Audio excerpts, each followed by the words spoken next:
Hello बच्चों, good evening. एक लंबे पीरियड के बाद आप लोग के लिए फिर एक नई वीडियो में बना के ला रहा हूँ बनाकर, ताकि आप लोग को वीडियो मिले। और एक चैप्टर है आपको साझेदारी फर्म का पुनर्गठन, रिकंस्ट्रक्शन और पार्टनरशिप। जानते हैं साझेदारी फर्म का पुनर्गठन? तो आइए हम इसी का वीडियो आज बनाते हैं और ये ऑब्जेक्टिव क्वेश्चंस का बनाते हैं। आप लोग को पता है ना कि बिहार बोर्ड में ऑब्जेक्टिव क्वेश्चन का बहुत बड़ा रोल होता है।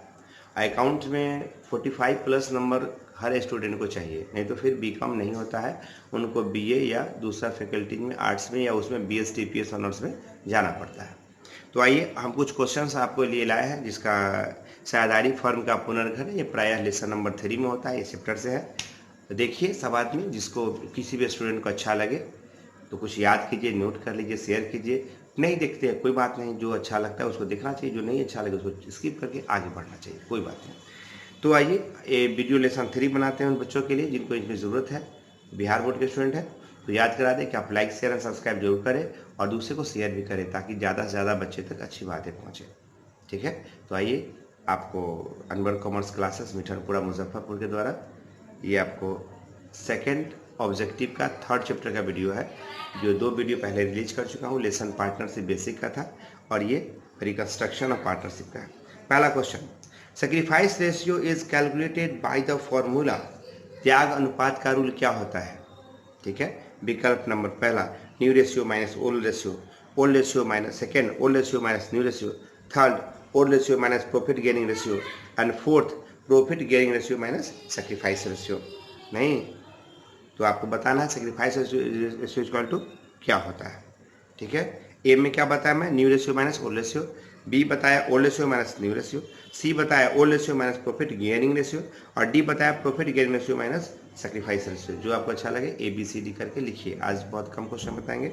बी नंबर में है गेनिंग रेशियो इक्वल टू क्या होता है? न्यू रेशियो, लाभ प्राप्ति अनुपात बराबर क्या होगा? New ratio minus old ratio number 1 में, number B old ratio minus new ratio, number C new ratio minus sacrifice ratio, number D old ratio minus sacrifice ratio. Question number 3, ये दोनों question जो मैं बताया हूँ, ये दोनों क्वेश्चन में उठाएंगे। देखिएगा, पहला क्वेश्चन 2016 का है और दूसरा क्वेश्चन 2017 का है। इतना हल्का हल्का क्वेश्चन भी 1-2 बार पूछता है, ये सारे स्टूडेंट को पता होता है। आइए क्वेश्चन 3, साझेदारी अनुबंध में परिवर्तन का परिणाम है। Change in profit agreement ratio is, यानी उसका जो प्रॉफिट रेशियो जो चेंज होता है उसका रिजल्ट क्या आता है? यानी पहला नंबर 1 रिकंस्ट्रक्शन ऑफ पार्टनरशिप, साझेदारी फर्म का पुनर्गठन हो जाता है। नंबर 2 डिसोल्यूशन ऑफ पार्टनरशिप, साझेदारी फर्म का समापन हो जाता है। या सी फर्मों का एकीकरण, एमालगमेशन ऑफ फर्म होता है। या डी इनमें से कोई नहीं। तो कोई एक आंसर है, उसको ABCD करेंगे। अभी मैं आपको लास्ट में आंसर ही बताऊंगा। क्वेश्चन नंबर 4 क्वेश्चन 2003 का है। क्वेश्चन है साझेदारी पुनर्गठन पर अलिखित देनदारी यानी दायित्व का लेखा करने पर होगा। On reconstruction the accounting treatment of unrecorded obligation या लायबिलिटीज इज रिजॉल्व। क्या होगा? प्रॉफिट फॉर एग्जिस्ट पार्टनर, माने वर्तमान साझेदारों को लाभ होगा। लॉस ऑफ एग्जिस्टिंग पार्टनर, वर्तमान साझेदारों की हानि होगी। No profit no loss of existing partner, मतलब नए साझेदार को, वर्तमान साझेदार को न लाभ होगा ना हानि होगी। और number D none of the, इनमें से कोई नहीं। तो जो आपको एग्जैक्ट आंसर लगता है कि अगर लायबिलिटीज को रिकंस्ट्रक्शन में पेमेंट किया जाए, इससे क्या असर पड़ेगा पार्टनर्स के कैपिटल के साथ। चलिए, 2010 का क्वेश्चन था। 5 नंबर में साझेदारी समझौते में परिवर्तन से क्या होता है? Change in profit agreement ratio, इससे क्या होगा? पहला change the relationship among partners, साझेदारों के मन संबंध बदल जाते हैं। Number B end of the partnership business, साझेदारी व्यवसाय समाप्त हो जाता है। Number C dissolution of partnership firm, साझेदारी फर्म का विघटन हो जाता है। या डी नन ऑफ दीज, इनमें से कोई नहीं।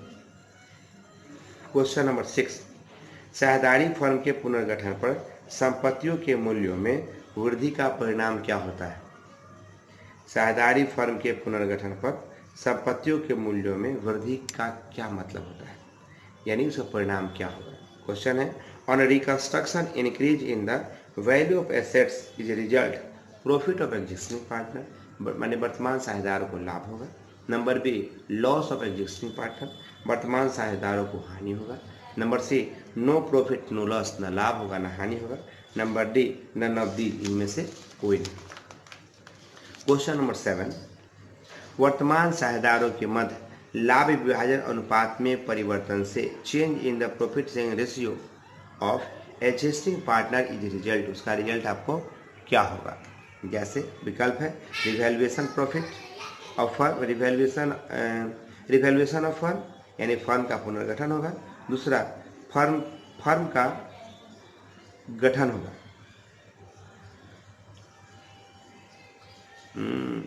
पहला देखिए, इस क्वेश्चन का विकल्प हम पहले इजीली लिए थे, बहुत अच्छा क्वेश्चन है। कहता पहला revaluation of the firm, reconstruction, B number reconstruction of the firm.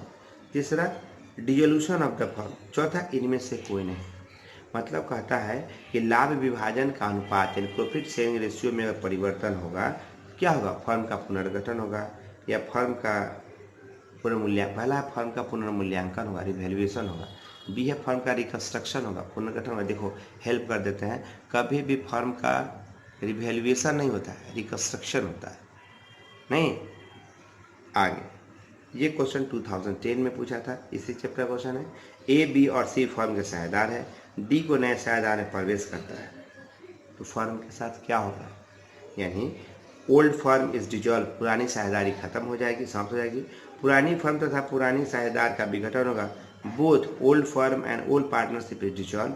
Number C, पुरानी साझेदारी का पुनर्गठन होगा। ओल्ड पार्टनर्स इज रिकंस्ट्रक्शन या रिकंस्ट्रक्टेड, इनमें से कोई नहीं, ये डी विकल्प है। अगर आपको कोई सुझाव देना होगा तो यूट्यूब पर जरूर सुझाव दीजिएगा और हम कोशिश करेंगे उस सुझाव में सुधार करने का। अगर कोई आपको डिफरेंस हो जरूर बताइएगा, ठीक है।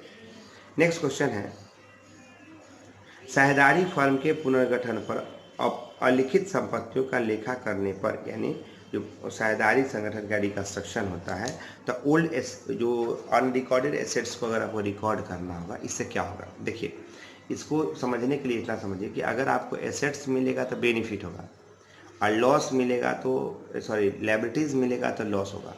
अनरिकॉर्डेड एक्सपेंसेस को पेमेंट करेंगे तो लॉस होगा, ठीक है। तो वर्तमान क्वेश्चन है कि अगर आपको अनरिकॉर्डेड एसेट्स मिलेगा तो क्या होगा? क्वेश्चन है प्रॉफिट ऑफ एग्जिस्टिंग पार्टनर, वर्तमान साझेदारों को लाभ होगा। Number 2, loss of existing partner, वर्तमान साझेदारों को हानि होगा।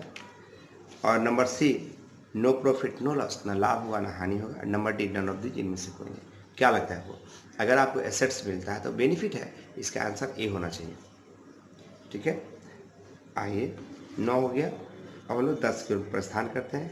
10 में कहता है साझेदारी फर्म के पुनर्गठन पर अलिखित दायित्व का लेखा करने पर होगा, यानी अनरिकॉर्डेड लायबिलिटीज का अगर रिकॉर्ड करेंगे तो क्या होगा? प्रॉफिट ऑफ एग्जिस्टिंग पार्टनर, वर्तमान साझेदार को लाभ होगा। लॉस ऑफ एग्जिस्टिंग पार्टनर, वर्तमान साझेदार को हानि होगा। नो प्रॉफिट नो लॉस, न लाभ होगा ना हानि होगा। नन ऑफ दीज, इनमें से कोई नहीं। तो आइए, अभी मैंने बताया था कि जब लायबिलिटीज़ का लेखा होगा, यानी एंट्री मारोगे तो लॉस होगा, नहीं एसेट्स में गेन होता है। कोई कहे कि अनवर सर आपको हम 50 रुपया देते थे, मेरी बेनिफिट है, नहीं?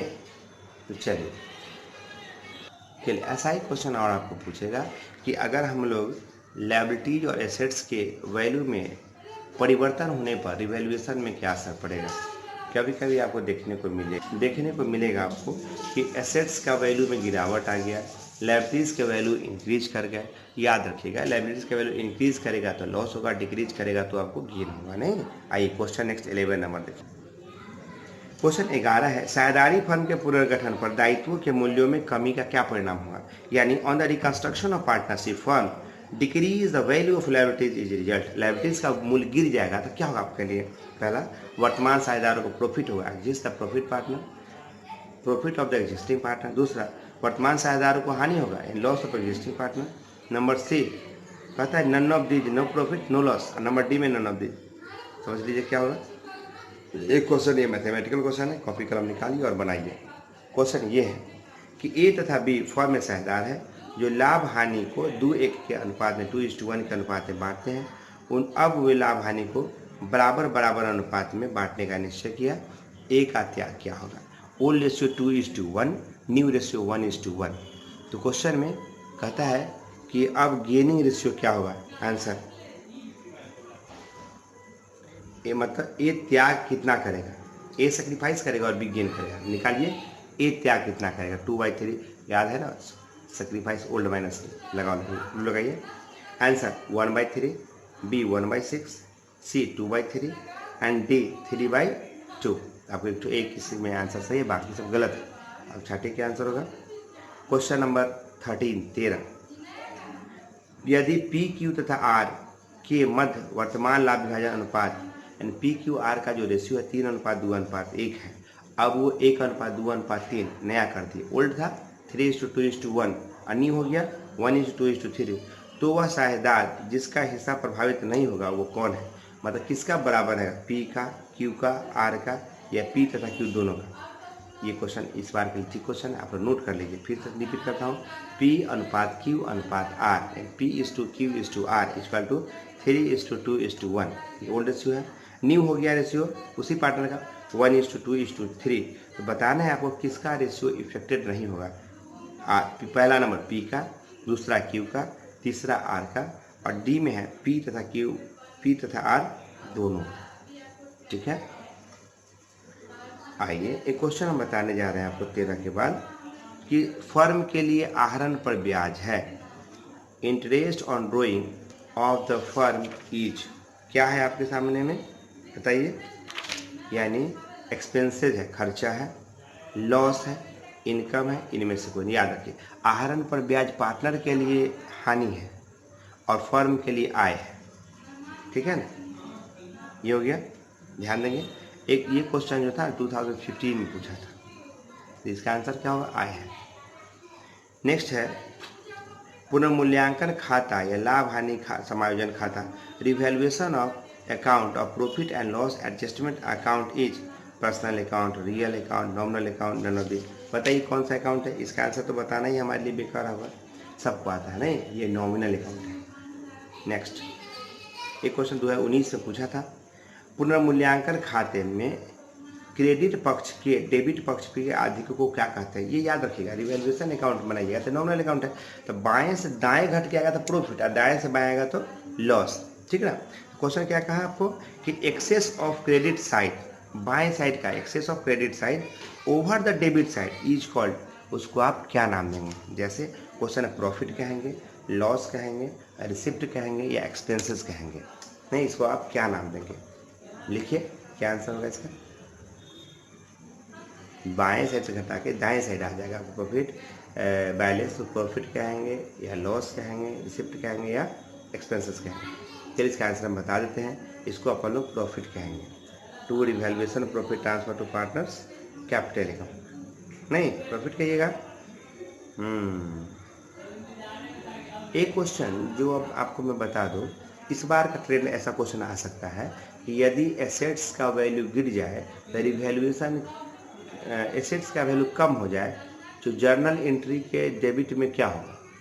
याद रखिए कमेगा तो रिवैल्यूएशन 2 में होगा तो एसेट्स का नाम होगा। यानी आप जो क्वेश्चन पढ़ेंगे तो किताब में दिए हुए क्वेश्चन के साथ साथ उसका डायरेक्ट जर्नल ट्रांसफर एंट्री भी ध्यान में रखिएगा कि जर्नल का ट्रांसफर एंट्री करेंगे तो कहाँ तक जाएगा। ठीक है ना। चलिए तो ये 3 क्वेश्चन लास्ट जो मैं बता रहा था ये 2019 में पूछा है, हाल ही का क्वेश्चन था।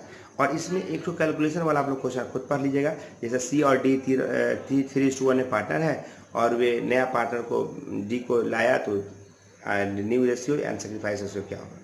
क्वेश्चन शुरू से मैंने बताया है 10-12 क्वेश्चन, उसके आंसर देख लीजिए। नहीं पहला का आंसर लिखिए, फर्स्ट का आंसर ए बी होगा, सेकेंड का आंसर ए होगा, थर्ड का आंसर ए होगा, 4 नंबर का आंसर बी होगा, 5 नंबर का आंसर ए होगा, 6 नंबर का क्वेश्चन आंसर ए होगा, 7 का आंसर बी होगा, 8 का आंसर सी होगा, 9 का आंसर ए होगा, 10 का आंसर बी होगा। कहाँ तक मैंने बताया था 10 का आंसर बी होगा, 11 का आंसर ए होगा, 12 का आंसर बी होगा और 13 का आंसर भी बी होगा। और शेष जो 3 क्वेश्चन मैं बताया तो उसका आंसर लगले बता दिए। नहीं तो ये 13 तक का बना लीजिए क्वेश्चन। इस चैप्टर का इतना ही इंपॉर्टेंट क्वेश्चन है जहाँ से क्वेश्चन आने की संभावना है। नया अनुपात कैलकुलेट कर लीजिएगा आप लोग खुद ब खुद। अगर इस चैप्टर से कुछ और आपको भारी मैथमेटिकल क्वेश्चन पूछना होगा तो वो मैसेज टैग कीजिएगा या टेलीग्राम कीजिएगा। मैं आपको निश्चित तौर पर टेलीग्राम पर भी आंसर का सवाल का मैं आंसर देता हूँ तो मैं इसका भारी क्वेश्चन बताऊंगा। मगर इस चैप्टर से इतना ही क्वेश्चन आएगा, इतना क्वेश्चन को बढ़िया से पढ़ लीजिए, फिर से आंसर मिला लीजिए। 1 का आंसर बी, 2 का आंसर ए, 3 का आंसर ए, 4 का आंसर बी, 5 का आंसर ए, 6 का आंसर ए, 7 का आंसर बी, 8 का आंसर बी, 9 का आंसर ए, 10 का आंसर बी, 11 का आंसर बी, 11 का आंसर ए है, 11 का आंसर ए, 12 का आंसर बी, 13 का आंसर बी। लास्ट क्वेश्चन 13 में मैं पूछा था, यदि पी क्यू तथा आर के वर्तमान अनुपात 3:2:1 है, अगर वे अपना नया अनुपात बदलकर 1:2:3 कर देता है तो वह कौन सा साझेदार है जिस पर कोई इफेक्ट नहीं पड़ेगा। उसका आंसर था ए नंबर में पी, बी नंबर में क्यू, सी नंबर में आर और डी नंबर पी तथा क्यू दोनों। तो इसका आंसर क्या निकला आपको, बीच वाला क्यू वाला, जो पहले भी 2 था अभी भी 2 है, इसका आंसर बी होगा। और बाकी जो क्वेश्चन मैं बताया था, जैसे फर्म के लिए आहरण पर ब्याज क्या है, अगले आंसर बता दी, उसके लिए आय होगा। तो आज के लिए इतना ही। आप लोग लाइक शेयर और सब्सक्राइब जरूर करें, ज़्यादा से ज़्यादा सब्सक्राइब करें। देखिए कितनी गर्मी में मैं आपके लिए वीडियो बना रहा हूँ ना। Thank you.